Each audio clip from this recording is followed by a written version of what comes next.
Hello and welcome back, everybody, to the DanJohnUniversity.com podcast. I'm Dan John.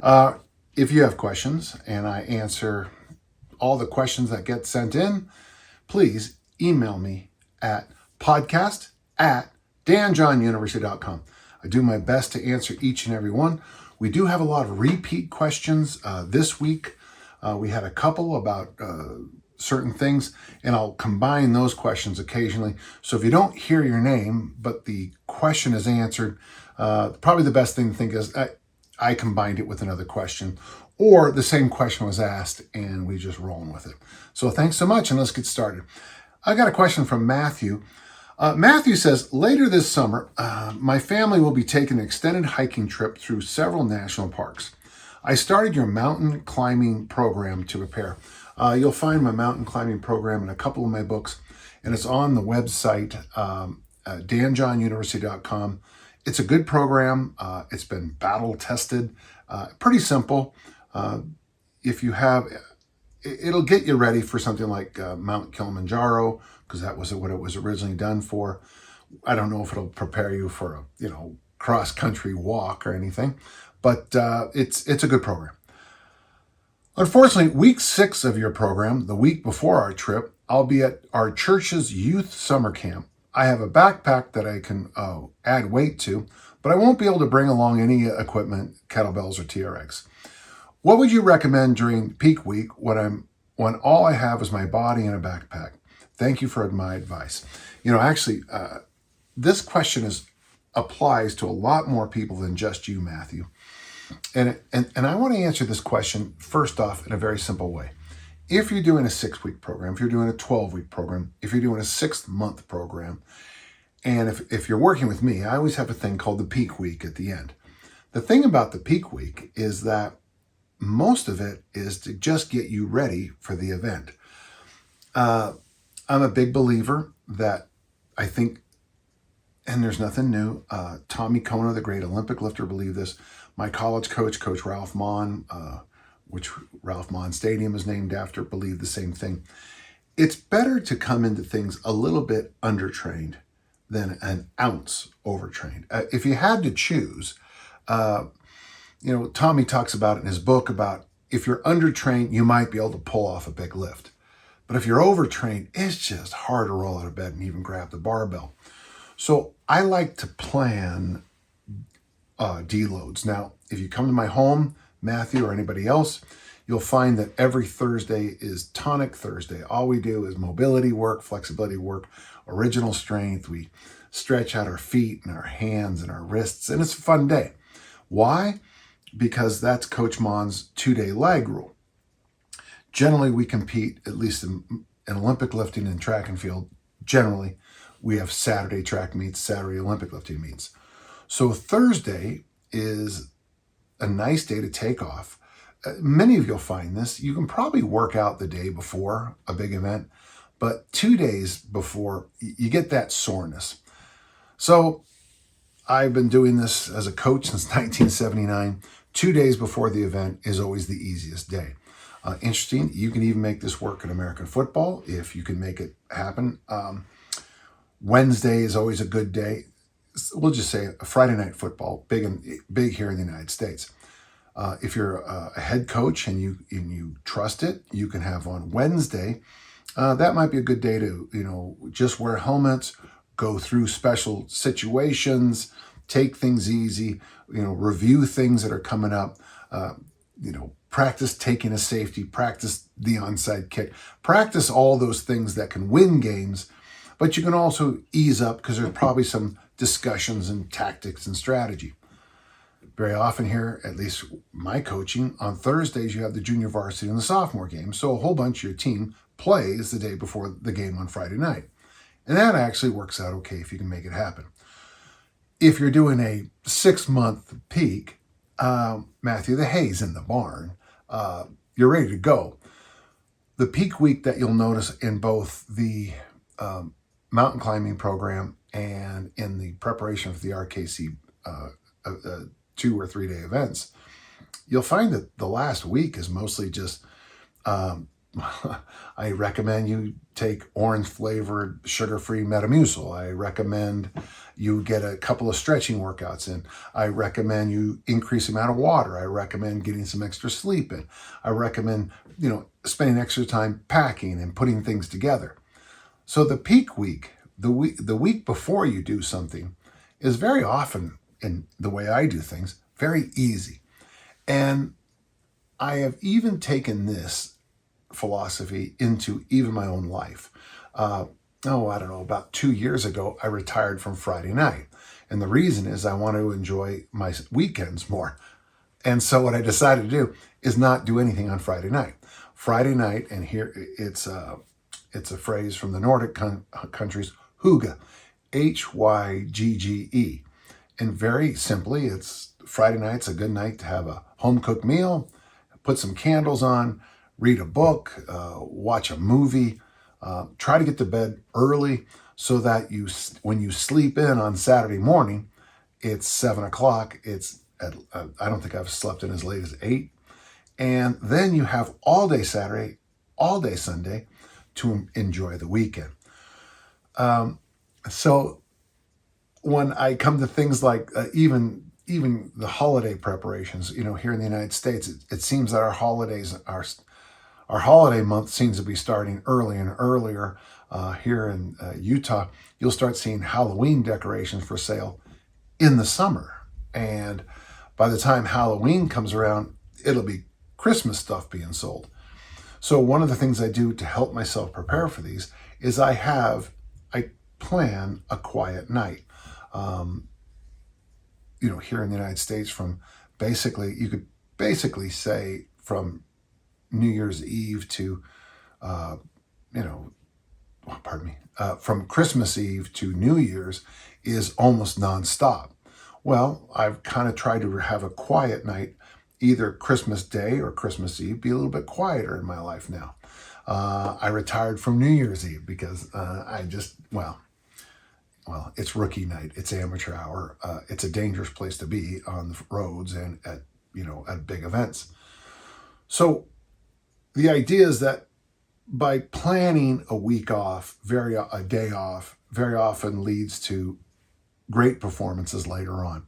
So Matthew, don't worry about missing too much. And if you're at a youth summer camp, I guarantee you're going to be doing a lot of things that are probably better for your hiking and camping than, doing your seesaw presses or working on your mobility.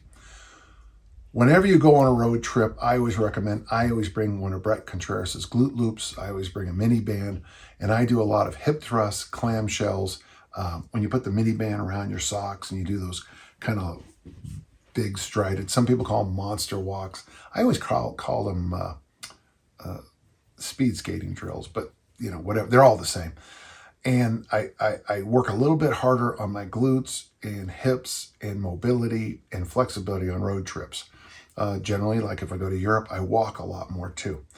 So Matthew and anybody else, planning time off, planning deloading, planning an easy week is the best way to prepare yourself for anything.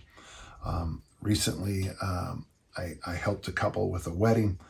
And one of the things I recommended to everybody is that the night before at the rehearsal dinner, take it easy, focus on the big event, the real important thing about what a wedding is, and that's the marriage.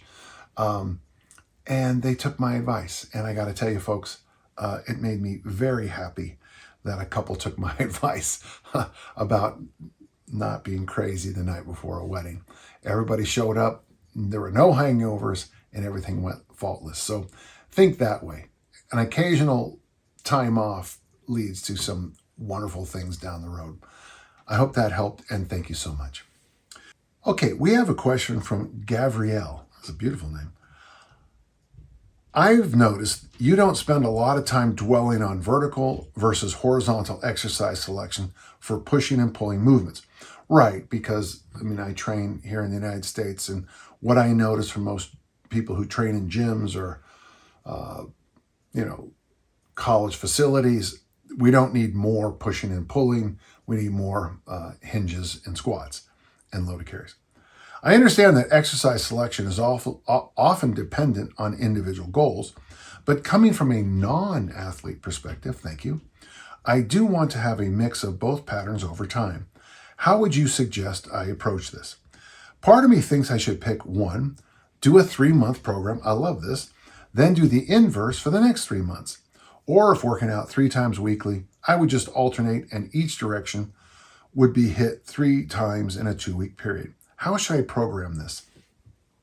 You know, it's interesting, Gabrielle, because this question's come up before in the cast.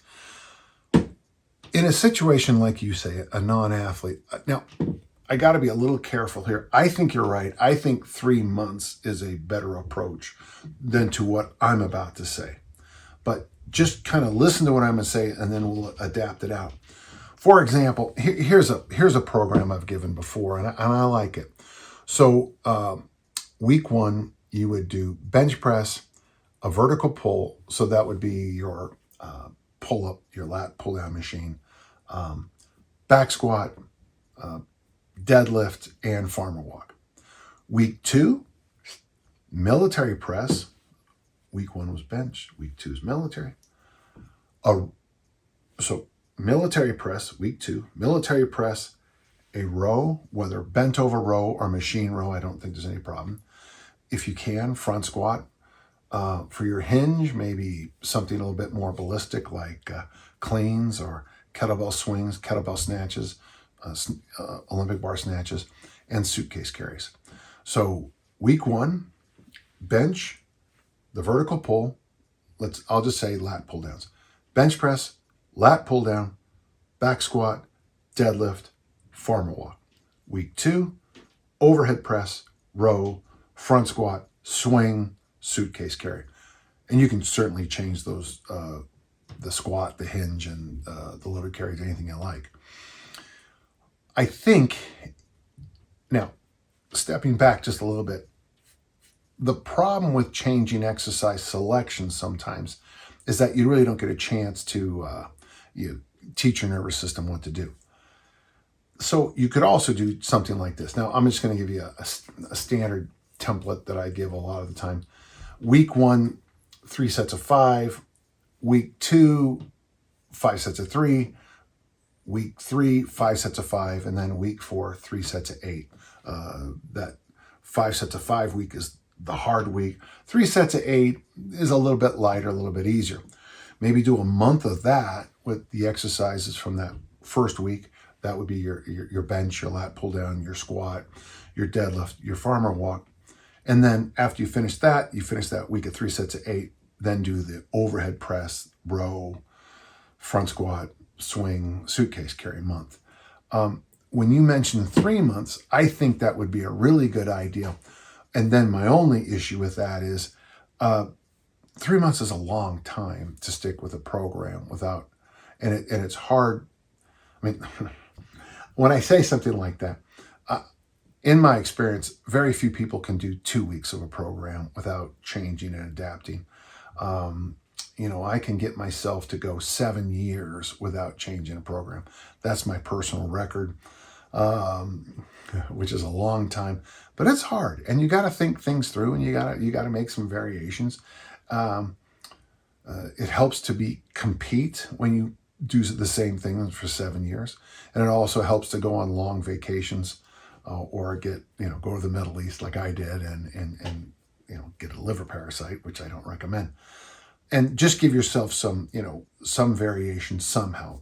Don't train on vacations, and maybe have take some time off, some logical fashion that works with your schedule. That's how I would do it.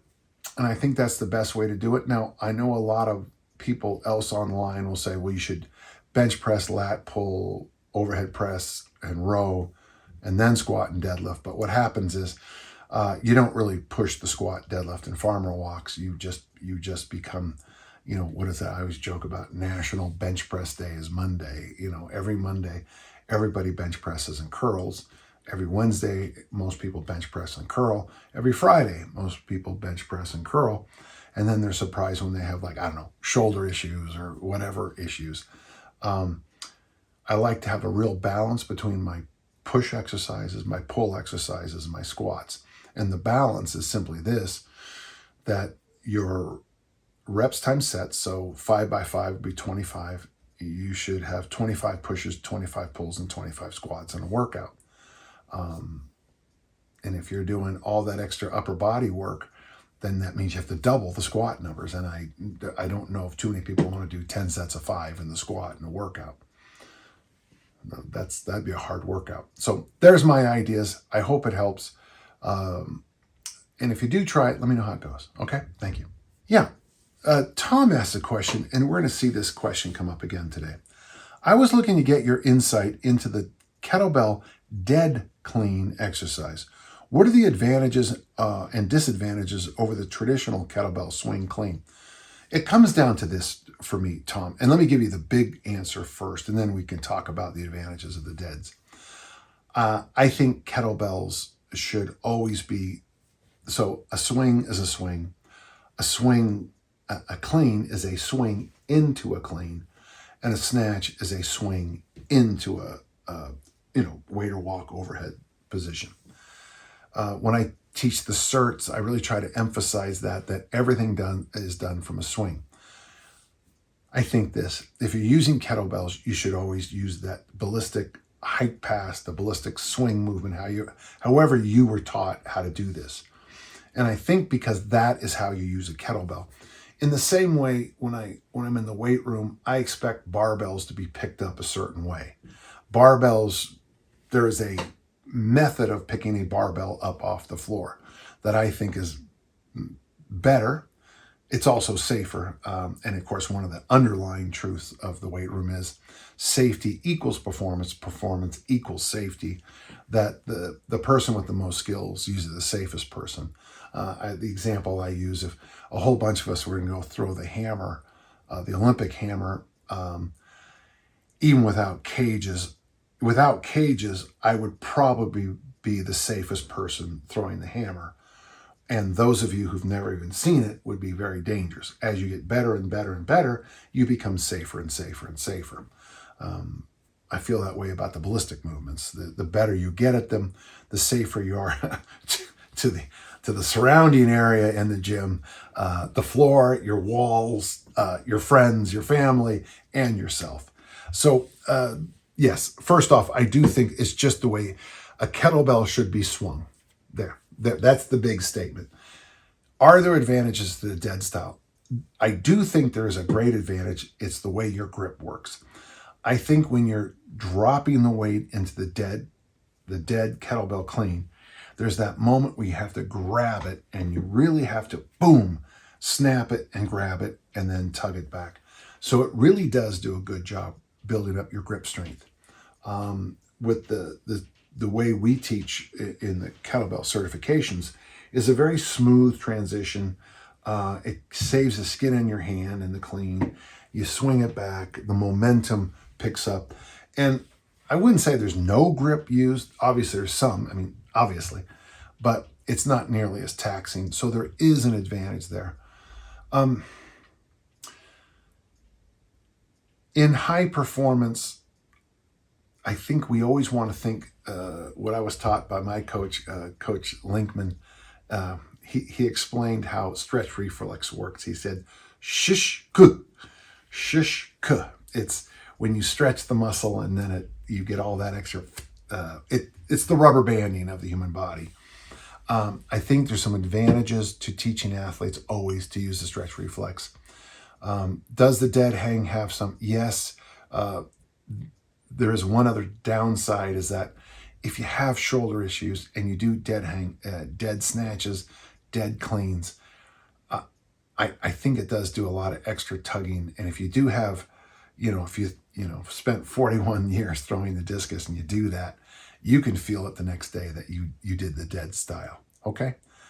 Good question, Tom. And I hope I had a good answer for you. Thank you. Yeah. Josh has a question. He just had an interesting thought experiment as a long-term progression with easy strength pulls. This has some inspiration in the old school way of training, using a fixed weight as long as possible. And that is true, by the way. I just recently bought a new book, and and it's obviously somewhere in here where it is one of the greatest, it's from one of the greatest deadlifters of all time. And he really does emphasize that too. The idea would be start off with a decent load, then stick with it through the full range of pulls. For instance, start with above knee deads, then drop to below knee, then drop to floor. Once comfortable, then try moving up into explosive pulls, cleans, power cleans, snatches, then power snatches. Once comfortable, add weight and repeat. Could be a very interesting experiment. Curious about your thoughts. I like the idea. So let's just pick a weight that would be challenging. And in my experience, so for my international listeners, it'd be 95 kilos for Americans, 205. 205 is just a good number. Obviously, I would have said 225 30 years ago, but now I'm starting to get more and more experience with, more general population. So on this, say like you're using 205 and you do your rack deadlifts, 205 the first week might be heavy, but after a few weeks, it'll be like, I got this. You slide it down to the below the knees, then you slide it down to the floor. And then, you do the high pulls with the power clean and the high pull cleans. You get it up way up to here. And then a couple workouts later, you whip those elbows and wrists around and you clean it. Yeah. And then if you can power clean it, then you maybe widen your grip out for some snatch pulls and then maybe power snatch it. Yeah. I think it's a really good idea. There was a coach in Nebraska, not the famous football strength coach, but another one, who actually believed the same kind of idea. And I remember us trying this experiment. This would have been back when I was coaching at Utah State.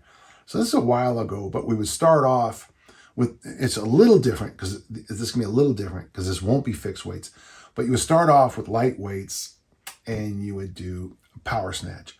When that weight got a little heavier, you would slide too heavy, you'd slide to squat snatch. When that got too hard, and it's very, very small jumps, you would go to power clean, squat clean, clean high pull, and then deadlift. Very similar to what you're saying, except the opposite direction. I thought those were fabulous workouts. The downside came if you have inexperienced people. It's real hard to teach them that that weight's too heavy or that weight's too light. You have to have an experienced cohort to do this kind of thing. Your idea, though, has merit. I think it would tie in well with the Easy Strength protocols. It would tie in well with a whole bunch of people's programs. And if you decide to do it, or any of our other listeners decide to do something like this, let me know. I could see this being a fun little 6-month program where, at the end of 6 months, if you're, I don't know, if you're power snatching 205 at the end of 6 months, you are strong. Okay. Excellent. I like the idea. Let me know how it goes. We have a question from Dale, and I think it might be my friend. Thankfully, I personally don't have wrist issues with my barbell front rack position, but when I discuss the barbell front squat with others, I often hear people have issues with their wrist mobility getting the barbell into the front squat position. Now, we've answered this question on the podcast many times in the past, but I feel like it's been like 3 or 4 years since I've answered it. So let's take care of this. What recommendations do you have for those who wish to add the barbell front squat to their arsenal, but have issues with wrist mobility in the front rack position? Any go-to wrist mobility exercises or ideas? Yeah. Okay. First off, I prefer front squats over back squats all the time. There's one of the issues we have with back squats is, sometimes it looks like the athlete or the person is doing a good morning. Very often, there's all these other issues that show up, and there's internet wars over things like butt wink and everything else. But you don't hear much of that with the overhead squat and the front squat. You really don't. So I like it because I also think it's good to, get really strong in that stay tall position. So no matter what I say, people are going to, they're going to be the squats. You hold your hands out like this. There's going to be this variation. And of course, some people put straps on their hands and hold on. I'm fine with all of that. But I also think there's value in the ongoing challenge of getting the wrist mobility. Now, before any of you tell me you have terrible wrist mobility, a long time ago, I broke this wrist in 8 pieces, which is a lot of pieces to have a wrist broken in. And I still, in the gym on the wall, I have the pieces of metal that held my wrist together. And it's a little reminder to me that you can really overcome a lot. My doctor, the great doctor, Dr. Vanderhoof, told me that I would never lift weights again. And the reason is because I was stuck in this position. And I'd never be able to do this again. Now, it's interesting because even now, I still need to give a little pressure. I decided that I couldn't spend the rest of my life not lifting. And so I went and I took it very seriously to get my wrist mobility back. Now, you have to do all these weird exercises when you have a wrist break like that. And my daughters would make fun of me because I would do this constantly. But the moment I got a chance, now we're just going to show you a few ideas here. But everybody knows to do this for wrist. But the problem is, whenever you do the wrist flexibility exercises like this, okay, this is the standard. By the way, I like to do them also on the ground. If you ever see that picture of me online called push-ups, you're doing them wrong. I have my hands on the ground like this, and I'm in the push-up position plank. And I thought that was funny, push-ups, you're doing them wrong. But that is one of the exercises I did to get my wrist flexibility back. But I want you to notice something. This is finger flexibility, okay? That is wrist flexibility. A lot of the drills you see people do focus on finger flexibility, but they don't really work here. Now, the biggest thing about the wrist is this, is that the wrist has this band around it, okay? And if you ever hurt your wrist, it is the strangest thing because it does feel like after a few days as the inflammation starts to come in, it does feel like your hand is kind of becoming like a sausage or a blown up balloon. You just can really feel the blood getting stuck up there. So one of the exercises I do to help with my wrist flexibility and what I teach is you put the baby finger on the sternum, okay? And then you grab it like this. And all you're going to do, now it's the opposite of this. But remember, you got a band around there. So when you're working on wrist flexibility, you got to work it in every direction. I have found this exercise to be great. So my fingers are on my sternum. I grab my wrist so it doesn't move. And now I just pull it down my chest. Now, as I get to about here, I really feel this area getting tight.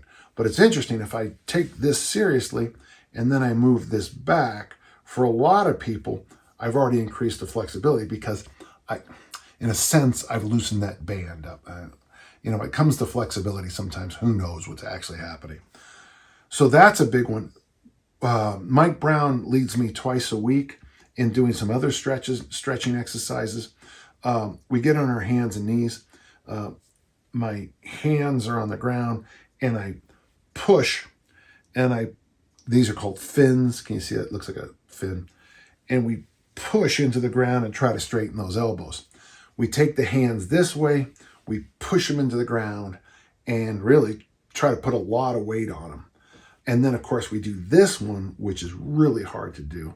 I'm sure there are people who can do it, but doing a push-up with this part of your hand and that part of your hand on the ground kind of grosses me out a little bit, actually. But that would be a real sign that you got great wrist flexibility and you've got some pretty solid joints. So to me, those are the stretches. So first off, don't just get into finger flexibility, which there's part of it too. Make sure you're focusing on getting the wrist to move. Point number 1. Point 2, try this simple little wrist stretch and see where it goes. You'll notice I'm really pulling that thumb out to you as I do that, okay? So I'm getting my wrist flexibility to kind of turn in. Try the fins, try using the ground as a push. And then the biggest one, I think, the final thing before I finish here, you got to do the front squat and you've got to just nudge yourself into performance. Trust me, when I first met Dick Notmeyer at the Pacific Barbell Club, and in the second day there, we had a front squat workout, and I wasn't flexible enough to do it. And I got some great advice. It'll come. Now do another set. And my wrists were killing me. When I first Olympic lifted, folks, the nights were long. The nights were long because my wrists killed me. My traps killed me. My thighs killed me. Falling asleep. I was in pain all the time. And at the time, I mean, there was aspirin, but I wouldn't take, I don't know if it helped, but we didn't have a lot of these modern things, and I'm glad I didn't take them. And then, within a few weeks, I adjusted and never noticed anything. For those of you who use the hook grip, the first time you hook grip on a barbell, this is the grip most people use. But with the Olympic lifts, I use my computer cleaner. With the Olympic lifts, you grab, see how I do that? So there's your standard grip.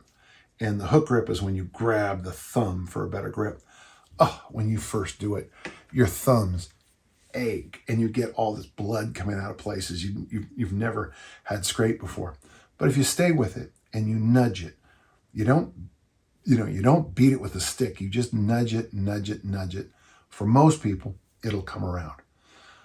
When I coached high school, these young, pliable, 13, 14-year-old kids would show up in the gym as freshmen and really struggle with wrist flexibility.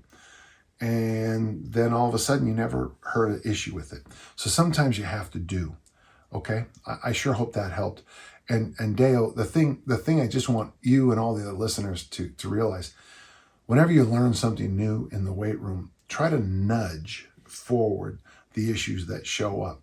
I always joke with my athletes, Rome wasn't built in a day, but I wasn't the foreman on that job. But one of the things I constantly try to do is nudge my athletes into better mobility, better flexibility, better technique. And it takes time. It takes repetitions. Thank you. Well, we got a question from my friend Ricky. I know Ricky.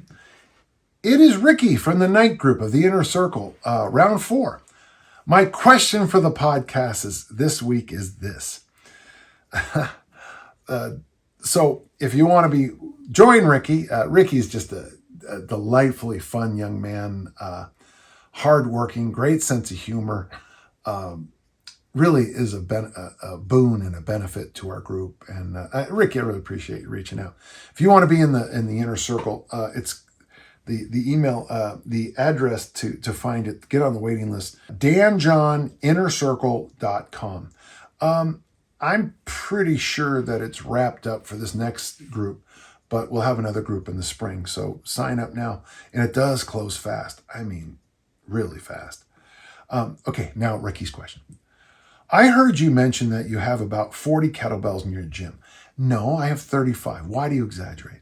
Which of these bells do you use, and which movements do you prefer with each bell or set of bells? Okay, the most common, so we have 4 20-kilo bells, and most of the time, for most of the people, I've noticed, and this is the last few years especially, that the 20-kilo bells get used the most with the men in the group. And I also noticed, just because I got this question in time to see what the women were using, I noticed that the 10s, the 12s, the 14s, and the 16s tend to get used the most by the women. And if you want to, honestly, and I tell people this, if you want to start your own kettlebell gym, buy a bunch of 20s and a bunch of 10s at first, because that's just about perfect for most people. Today, we use the 48s. I had my throwers doing suitcase carries with the 48. If you ever want your day ruined, watch my female athletes pick up the 48 and go for a stroll with it, suitcase style. And even I get a little bit like, oh man, I got to get stronger when I see that. When we get close to certs, I do see the 24s, 28s, and 32s get used a lot more. For things with double kettlebells, the 20s and the 24s are used the most often. With the 28s, if I'm doing a heavy clean kettlebell clean and press workout, I will definitely use the 28s or the 32s. Just kind of depends.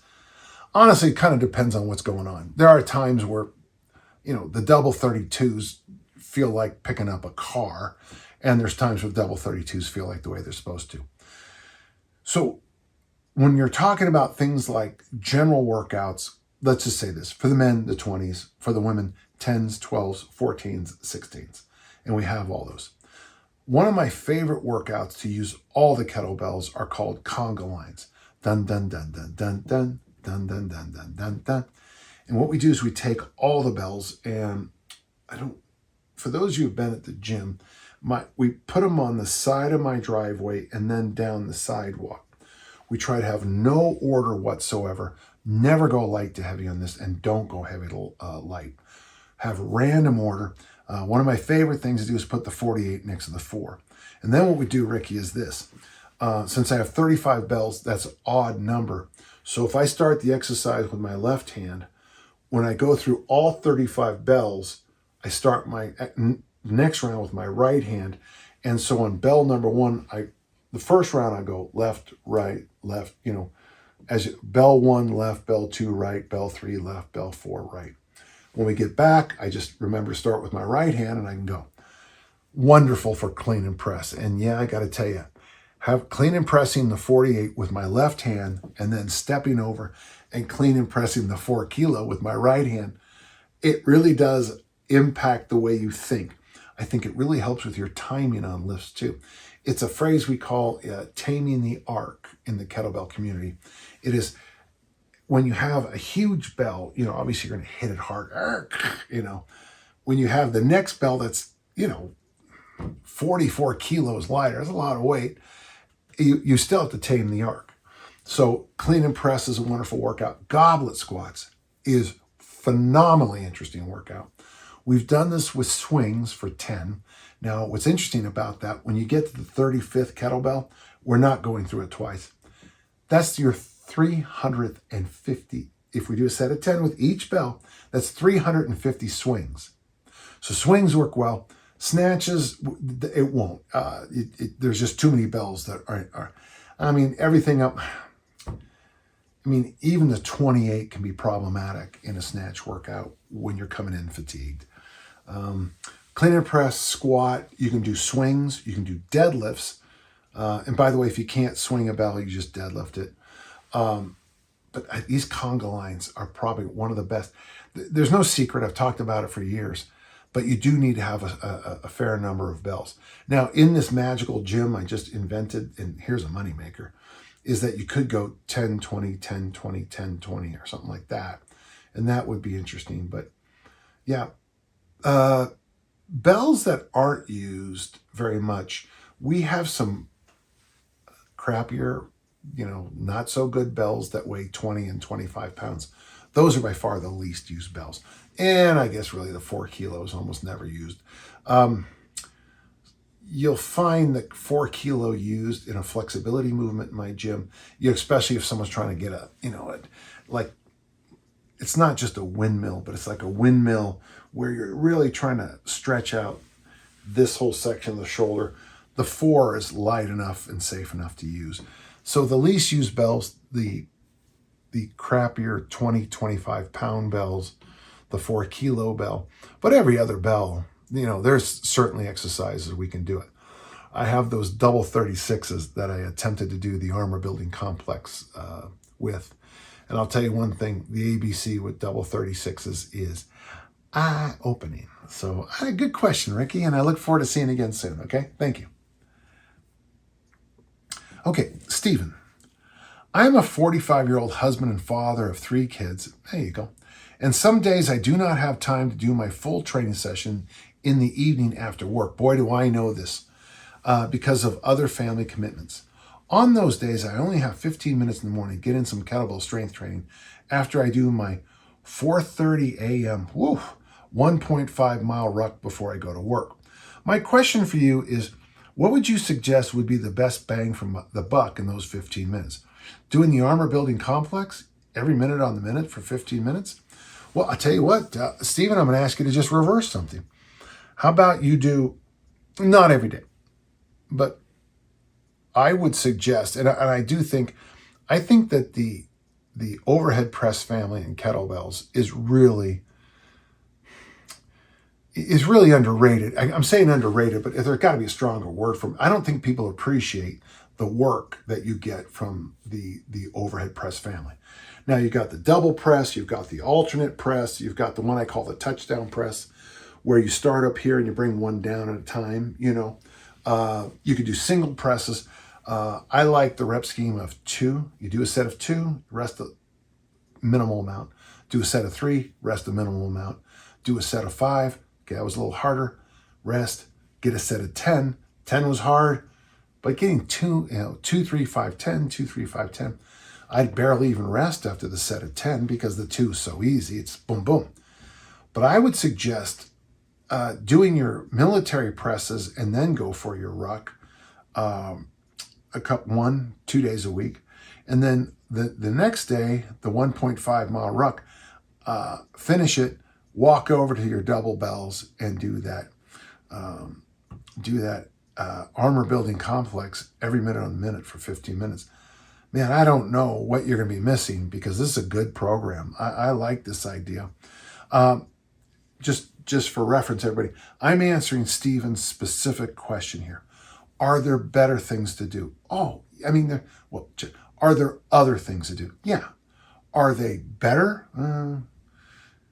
The nice thing about pressing and the armor building complex is something, those of you who are not Stephen or me back in the past, when you got kids in the house and you're trying to stay in shape, you're trying to do the good thing, sometimes you don't have the emotional and mental energy to do something fancy.